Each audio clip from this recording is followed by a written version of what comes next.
La parole est à Pascal de Guilhem. Merci, Monsieur le Président. Monsieur le ministre de l'Agriculture, avec mes collègues députés de Dordogne et bien d'autres, nous vous avons interrogé à plusieurs reprises, mais c'était il y a déjà plus d'un mois, sur la situation de sécheresse exceptionnelle et particulièrement grave qui sévit dans un grand nombre de nos territoires. Dans ces départements, il n'y a pas de filière agricole qui ne soit pas affectée. Certaines d'entre elles sont dès à présent dans une situation dramatique et les conséquences sociales et économiques sont en route. Monsieur le ministre, comme tous les parlementaires élus dans des départements d'élevage, vous pouvez mesurer ce que peut être la détresse d'un éleveur qui est aujourd'hui dans l'impossibilité de nourrir son troupeau. Compte tenu de l'extrême urgence face à laquelle nous nous trouvons maintenant, ce n'est pas sur la question du modèle agricole, ce n'est pas sur des réponses différées dans le temps que nous vous interpellons. C'est sur des mesures immédiates, concrètes et réellement efficaces. Pas d'effet d'annonce, mais un véritable plan de sauvetage sans lequel toute la filière élevage va s'effondrer. La priorité des priorités des éleveurs, pour les éleveurs, est de pouvoir nourrir les bêtes pour éviter de les amener à l'abattoir. Vous en mesurez bien entendu, je le sais, les conséquences, aussi bien sur les exploitations elles-mêmes que sur le déséquilibre du marché et aussi sur le moral de la profession agricole. Mais la trésorerie des éleveurs est à zéro, ils n'ont pas la capacité financière pour acheter la nourriture qui leur fait défaut alors même que les prix ont explosé. Vous le savez, en l'absence d'un soutien de trésorerie mobilisé très rapidement, de nombreux éleveurs auront disparu à l'automne, ils auront rejoint la cohorte des agriculteurs dont le seul revenu est le RSA. Vous aviez annoncé la mobilisation de la SNCF, de l'armée pour assurer le transport des fourrages. Dans mon département, il n'y a rien en place aujourd'hui.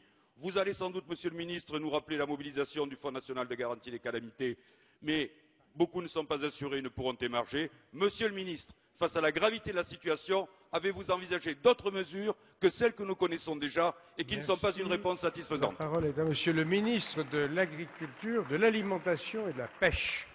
Monsieur le Président, Mesdames et Messieurs les députés, Monsieur le député de Guilhem, je partage votre analyse sur la situation des éleveurs. Vous savez que j'ai fait de l'année 2011 une priorité absolue pour l'élevage français, car c'est la filière agricole aujourd'hui qui souffre le plus.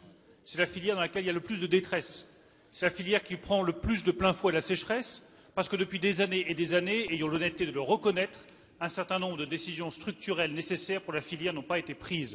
Ces décisions désormais sont engagées sur l'exportation, sur la structuration de la filière, sur la compétitivité des abattoirs, sur les coûts de production, sur l'association des distributions et des industriels à la revalorisation du prix au kilo de viande, parce que c'est bien ça qu'attendent les éleveurs.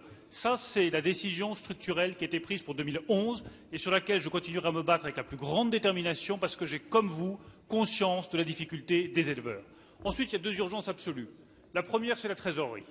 Nous avons mobilisé le Fonds national de garantie des calamités agricoles. Je viens de classer 41 départements en totalité ou en partie éligibles à ce fonds pour qu'on puisse avoir les indemnisations le plus vite possible. Et dès le 15 septembre, il y aura dans les trésoreries des éleveurs l'argent dont ils ont besoin.